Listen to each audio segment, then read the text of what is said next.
over. So you were saying? I was saying that I had some little free time when my kids were in school, and I decided to look around and try to do a little something for the street. Then I realized that two or three women, Mrs. Arnold, Right. Mrs. Mabel Watson. Was that Brian Arnold's mother? Yes, Miss Uh-huh. Arnold. And also Nancy Hayes, I think that's her name, a lady who's still around here, I'm sure. And the three of them started a little shop on which street it is? 2nd Street, corner of 2nd Street and one of the Near where the Walnut Street Market is? no, where the restaurant is, the Bridge Street. Bridge Street. It's Bridge Street, that's right. Was it the little red house? Yes, the little red house, which was called the Bridge. They had a little shop there where they were able to sell things which would be good for people who wanted to repair or buy some curtains or things which would be typical of the style of Newport. Was it lace work? No, it was mostly things for curtains, Colonial. colonial. That was the colonial idea. So we got so... So you were involved with that? I went with them. Yes, I helped them sometimes. And one of the Mrs. Nancy Hayes came about 2 years ago, last year or 2 years ago.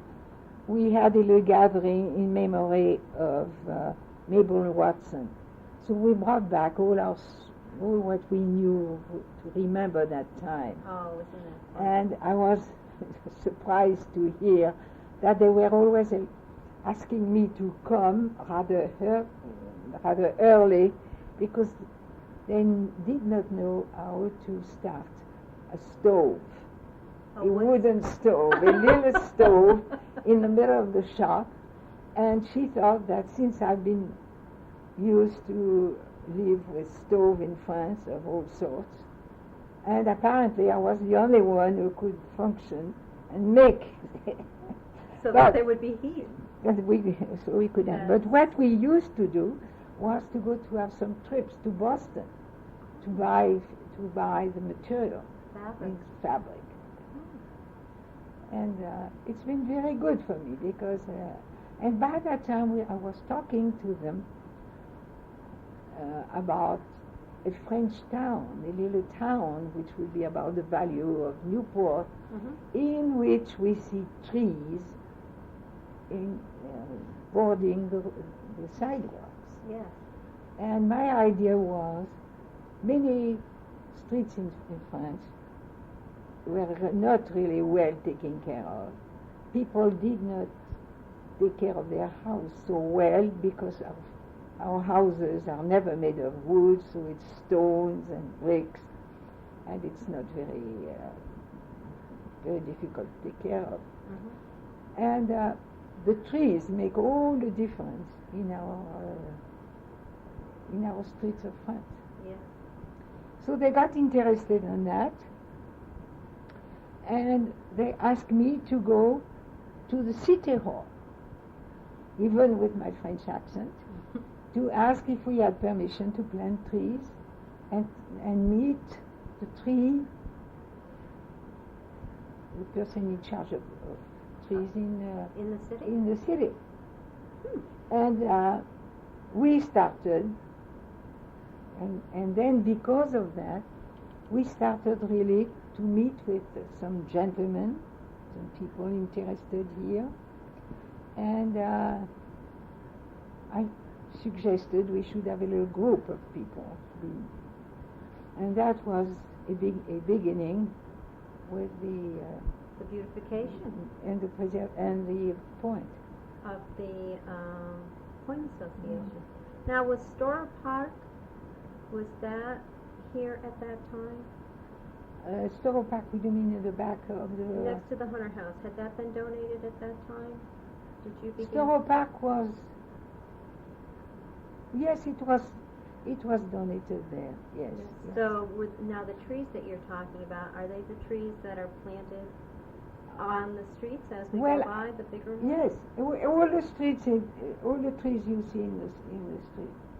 So there were no trees here when you first No. came? Well, isn't that There were wonderful? trees in the park, Only. in the park or in houses, Right. but there was no street, no on the street. Oh, that's wonderful that Yeah. you started that. There were few trees because some people had their garden coming close to the street. Well, we never had to make holes and plant trees. So you did the actual work as well, No, I did to talk to people. and you had them. Oh, that's wonderful. I did the. I think I just gave really the idea. Most of the time, I was not really doing. But there were a few gentlemen there. I'm sorry, I forgot their names because they were very good to really. Oh, Do that. that's wonderful.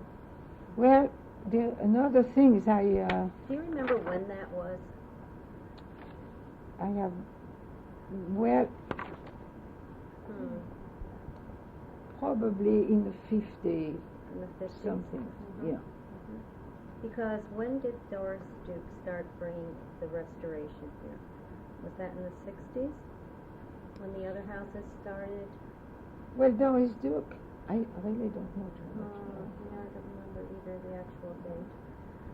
So, what else would you like to share? Are there any stories Well, in particular about your... what I did after, when my children were in schools, of course, I started back to teaching French.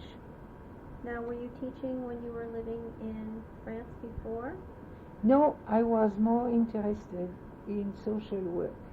So your background I is did in major, yes, and I did work as a social worker in the slums of Paris, and it was really very interesting. I'm sure. After that, when I became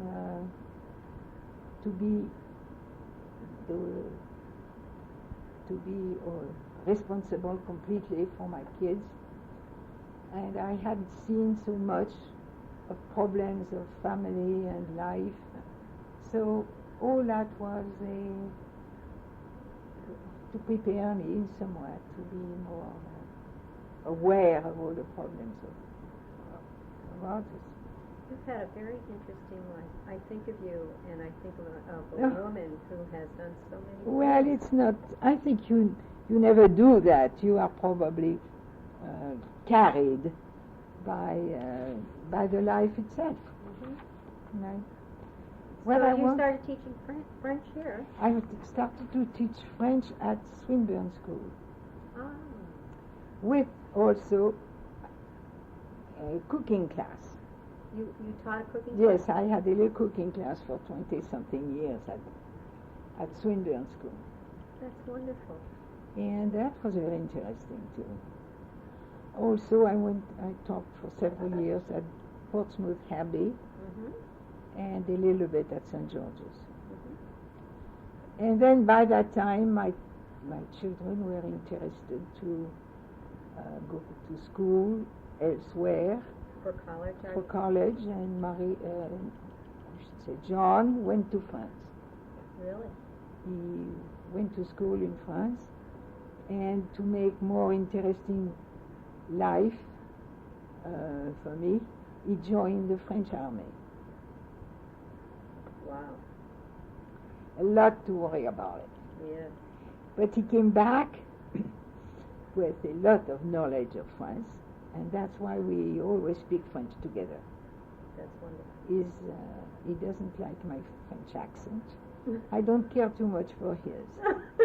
So, but my other, Marie went to to a private school, to a college in Boston, near Boston, in Newton. It was a Sacred Heart College in Newton, and where she made many friends, and she's very close to the school, which is now a part of Boston College.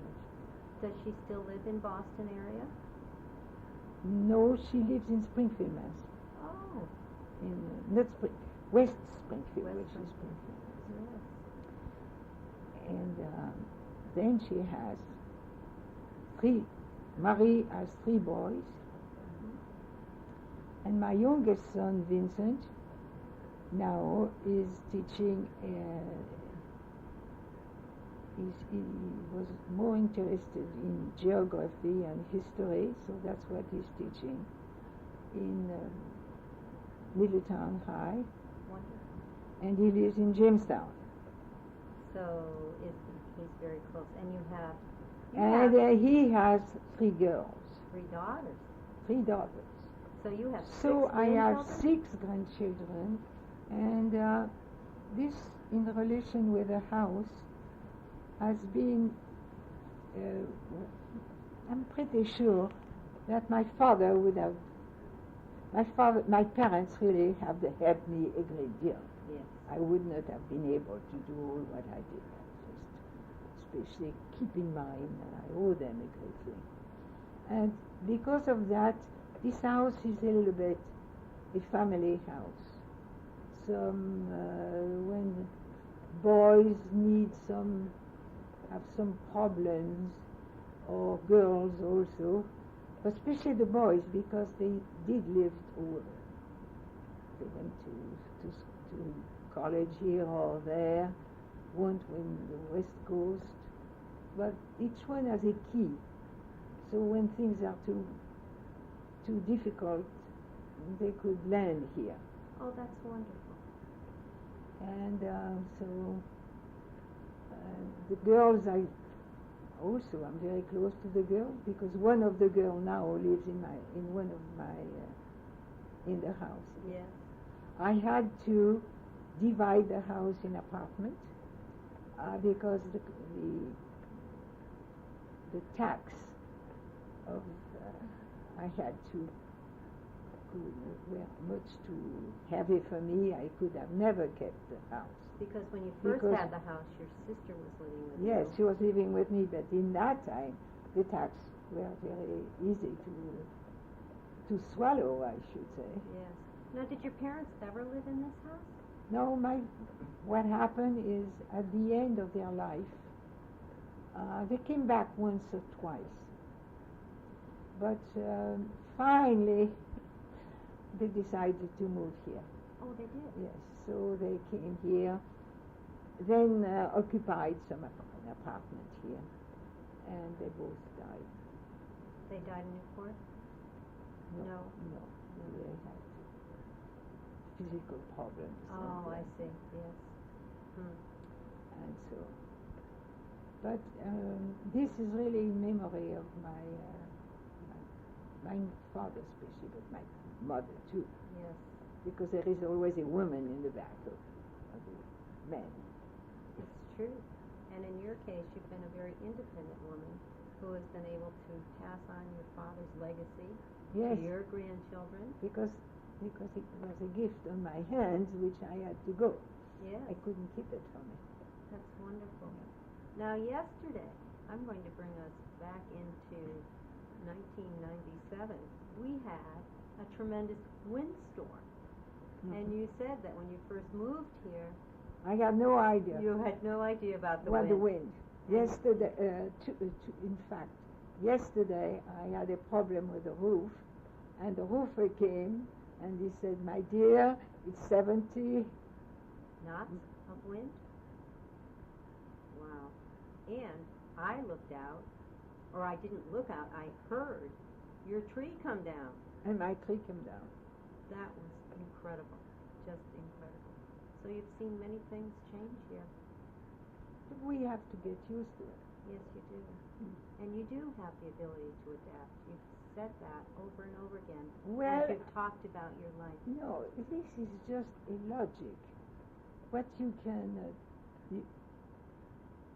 you have, if you have to fight something, you do it. Mm-hmm. Don't you think so? I think so. I think it's important to be able To face the fact. It's just like going to, when you're sick, you go to the hospital. No sense to fight, is it? Well, I don't know whether you would accept that. Somehow I feel like you're a fighter. Well, at this point, I think we need to thank you, Suzanne. Is there anything else that you wanted to share with us? The only thing is, what I wanted to add is, I think the point has been doing very, very well, and especially now, I think there is quite a lot of younger people who are involved in it. Because I think in the beginning it was a little bit too much of the Washington Street people who were involved in the point. And I think we should, on the contrary, give more and more interest of all the other people who live in the point. But I think we should keep an idea that the point, even on the geographical part of it, should be a little bit distant of the center of the town. Well, I think that in the short time I've been here, I've seen so many people work so hard to maintain a quality of life. And that all started back when you came. It really did. And people like yourself. And that... Oh, I think there were several people around. I think, if I understand the story, that the point used to be only a summer, interested by summer people too. Then all that went down. Really? Well, all the houses here, they were summer houses. We know that the people, some well-known family from New York, which I forgot the name, of course, several people used to have those big houses there. And they were, the weather, this is why it's such an expense to keep a big house like that. Yes. Because we are absolutely under the wind. Yes, you are. But you're also under this beautiful, beautiful view that you have here. And the sunset. And the sunset. And the sunset. Well, at this point, I would like to thank you for being so generous. And I offer you to come move here when you want to see the sunset. Oh, thank you, and I will take you up on that.